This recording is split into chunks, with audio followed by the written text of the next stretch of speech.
Hello everyone, my name is Master Starman, and welcome back for more Let's Play Spongebob Squarepants Battle for Bikini Bottom Rehydrated.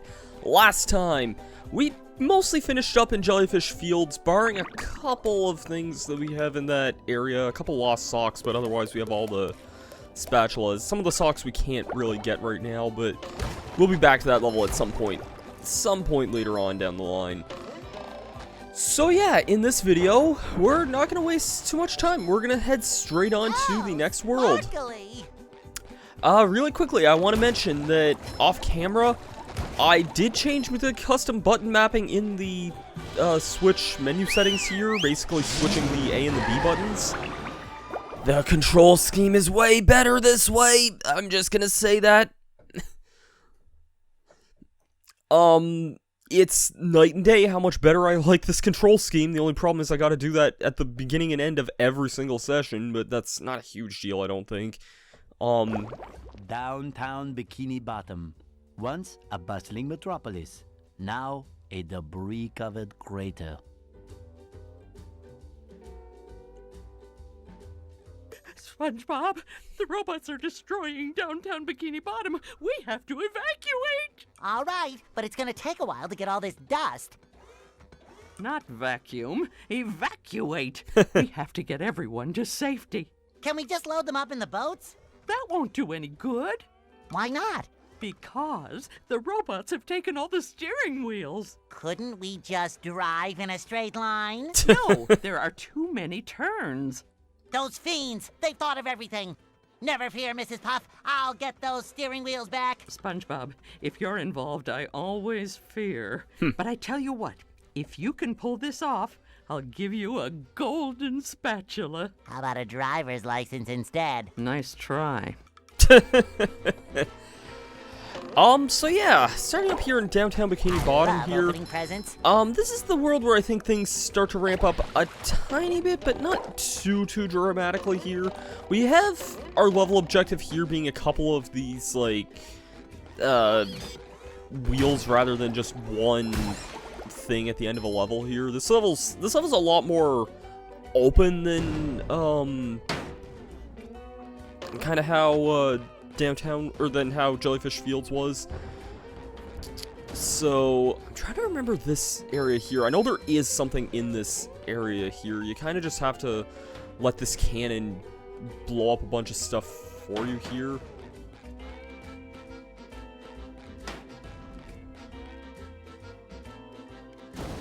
Yeah, like that.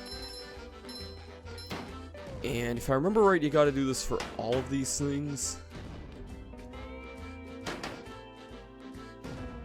Shoot straight upward here. Oh, I can just bash these things. That's actually way Feel like a simpler. new sponge. Shoot, well, I took damage from that anyway, but I should also probably pound these things in here. That might be Sometimes nice pushing a to simple do there. button is the most satisfying. Push, push, push, push. Yeah, I'll get some health here in a minute, but besides that, this should be the end of Fresh like this a here. I spring think this breeze. is for a spatula, if I remember right. Oh, and there's a light post in the way. Oh. There we go.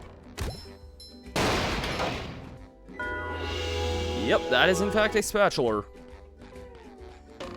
Pretty easy golden spatula to get, all things considered. Granted, a lot of them in this game are kind of on that caliber here, but not too bad, all things considered, if I just remember how to get this thing. If you even can get it like this, I don't really remember.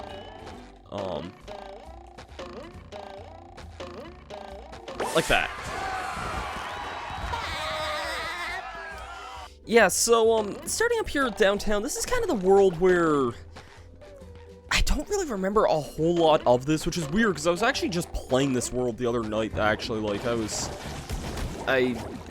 showing a friend of mine just some of the weird stuff in this level, and, or just in this game in general, and some of the weird stuff in the remake. Glad to have this back. Mostly Jellyfish Fields, but then he also wanted to see a certain character that we get in this game that I think was, I don't know if it's really too much of a spoiler, considering I think the game highlights that we get to play as another character besides SpongeBob and Patrick. Which is still kind of, like, weird to me as someone who grew up playing the movie game, because that game was just SpongeBob and Patrick. But, yeah, be a fish.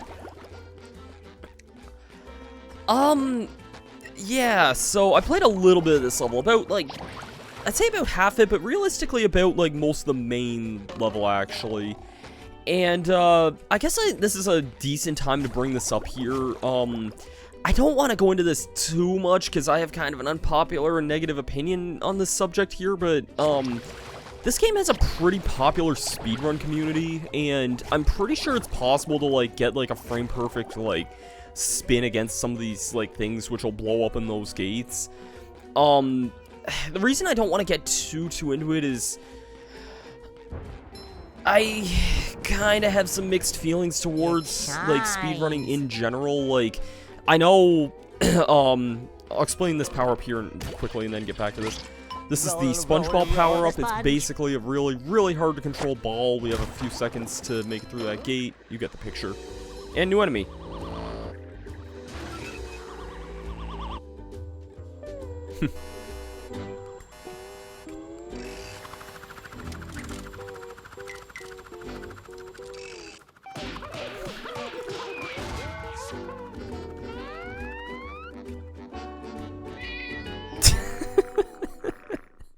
I love that cutscene. But yes, these guys here, pretty simple. You just gotta ground pound against them to take them out there. Be a fish. Come on, do your dance again.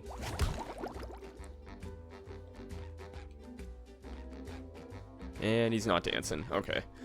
But yeah, this game has a really popular speedrunning community, and I'm really, like, torn on certain things, because, like, I don't want to say this against, like, anyone who does genuinely get enjoyment from speedrunning, but I find that I'm kind of indifferent towards people who, like, actively get, like, super huge enjoyment out of, like, just completely breaking games all the time, like, in the sense that, like, so, I don't mean this towards, like, everyone who does speedrunning. I have friends who are speedrunners and whatnot, but I know some people who get a lot of, some people I know basically say they can't play games without just breaking them in half, because they just don't find it, they don't get anything out of it anymore unless they're doing certain things like that. And I don't know, certain things like that just kind of rubbed me the wrong way over the years. And when this remake first came out, a couple days ago, like sometime last week, there was apparently someone who discovered that, like, a speedrunner apparently beat this game in about 3 minutes on, like, the first day the game came out. And I remember everyone was making a huge deal about this, and I was like, like, I wasn't fazed by videos like that, like, and I don't get fazed by videos like that. I know I'm just kind of giving, like, a triple whammy of, like, unpopular and kind of negative opinions here, I realize, and I don't mean to be, like, a huge negative arsehole about that kind of thing, because I know sometimes I can be like that, and I know that's not always who I like to be, but, can I get you? No. Okay, I guess not. I feel like that's some guy that would be possible to get like that, like... It's probably somewhat possible if I had to guess. From what I understand, this version of the game is just as glitchy as the original, which I could probably believe, honestly.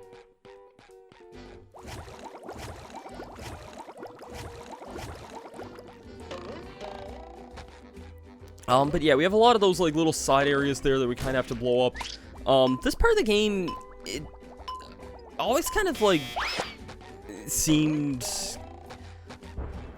Like, I kind of sometimes forget, like, where the heck I'm supposed to actually be going in this area. Like, I know it's kind of a straight line in retrospect, but, like, there's a lot of weird little side areas that I don't really remember a whole lot, but... Yeah. I think if I tippy-toe over this way... I hate doing jumps on these things.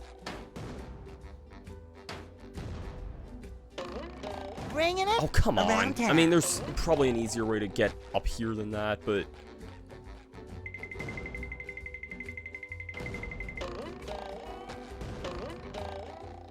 No, it doesn't seem like I can make that. There's definitely an easier way to get up onto those things, which I'll be getting to in a little bit.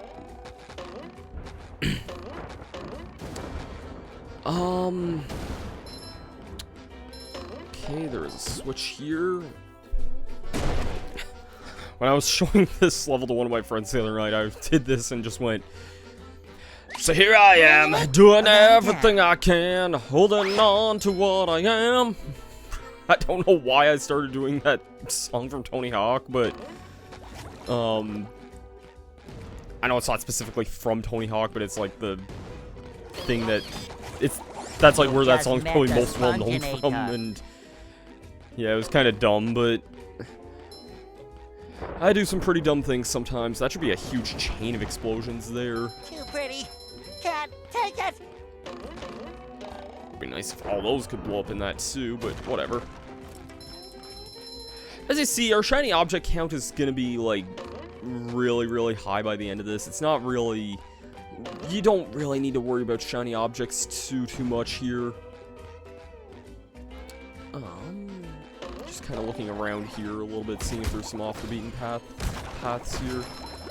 I don't really remember where a whole lot of the socks are in this level. I know there's one spatula we have to backtrack for later on whenever we get a different weapon here, so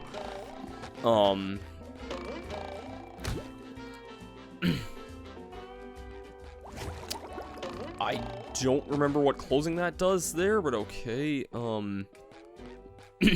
Got Bubble Buddy here. This door is locked from the inside. Who would do such a thing?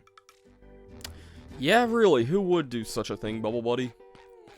Okay, I believe we have a couple of ways we can go here. Up for a game of Spongebob?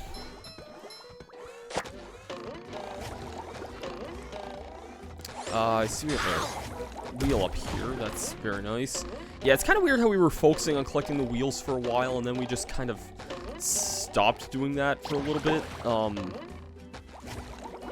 don't think he can tip that one on its side, but it doesn't look like I can stand on that either, but I feel like a new spot.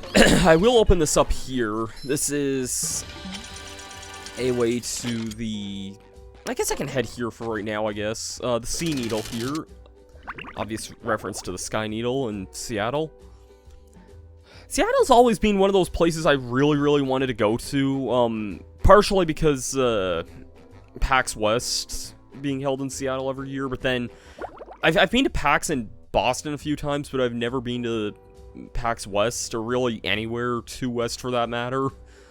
I've never been anywhere west of the Eastern time zone, so granted, I know some people who just have never traveled at all, so I've been to places like Boston, DC, Toronto, Orlando, Florida, etc., but I can't say I've ever been anywhere west of those places, to tell you the truth. Ah, there you are, boy. Someone's broken the Sea Needle. That's horrible. The Sea Needle is the cradle of Crochet Corner. Yes? Yes, it is. But what's more important is that there are tikis and shiny objects just outside the windows. Mr. Krabs, how can you think of money at a time like this? Easy. I just clear my mind. Money, money, money. Now listen here, boy. You know that I'll give you golden spatulas if you bring me shiny objects. But I'm going to sweeten the deal. If you can break all the tikis here at the Sea Needle, I'll give you a bonus golden spatula. Why would I want to break the tikis, Mr. Krabs? Because they were laughing at you and calling you funny names. What kind of funny names? You know. SpongeBob Butt Pants. That's not very funny. No. But they said your mom was ugly. Ugly? All right, Mr. Krabs, break them I shall. You've got a deal. I do not remember that line from the original game, but alright. We do have a bus stop here, so I could demonstrate this. We have the option to play as Sandy here. I believe this is our first time using Sandy here. I don't think this is where, like, you're supposed to first use her, but I decided to come here. Sandy's a really fun character. She got a few changes here in the remake. I don't think she can... She has a lasso here, which you can use by, jumping and, holding the, B button in midair. Someone better make good use of all these. You have to do, like, the double jump first before you can use the lasso. She also has a, like, kind of long-range attack there that you can do with the... Okay, that's better. Oh, shoot, I need Spongebob to actually ground pound that.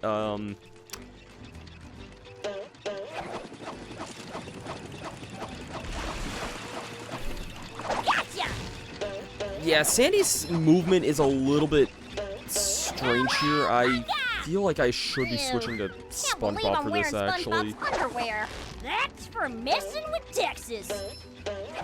Yeah, I'm gonna go back and actually switch to SpongeBob here. Seems like Sandy doesn't really have a whole lot of use in this area. I think she does have a thing that gets opened up, but can't really do anything with that yet, and I just died. Oh, great, load screen. Alright, just switch back to SpongeBob, because that area we do not need Sandy for right now. We need Sponge. Yeah, Sandy's physics are definitely a little bit different in this version of the game compared to the original. Something about, like, her double jumping and her gliding abilities, they do feel a tiny bit different compared to what they once were. That one Tiki is still there. We do have this objective here of destroying all these Tikis here, and... just gotta do that a couple more times here. Thankfully, I have most of the enemies cleared out from Sandy, so that's not so bad, and thankfully there's checkpoints along the lines here. I don't really need to see that cutscene all the time, Like but a spring one thing I breeze. can do with SpongeBob is do this, and that opens a shortcut back. Very, very convenient.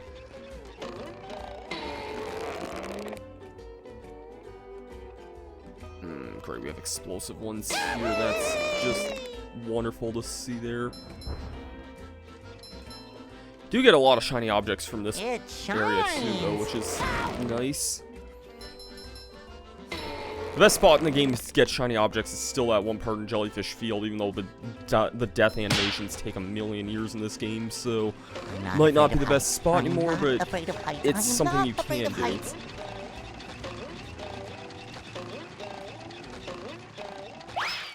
Alright, last one. Don't really need to see that cutscene again, but I feel like a new sponge.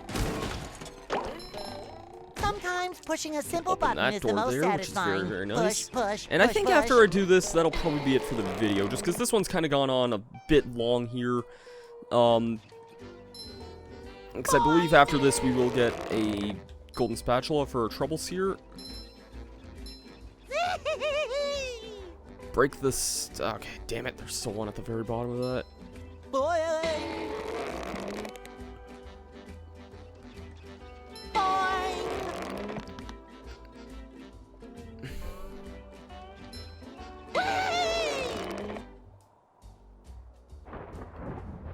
I love opening presents. Boing. Okay, I'm just missing the stuff at the very, very bottom here, which is hard to tell with the draw distance, because you can't really see it very easily. I think, like, this here might do it. Oh, come on. Boing. Please. Thank God. Thank God. That should get that.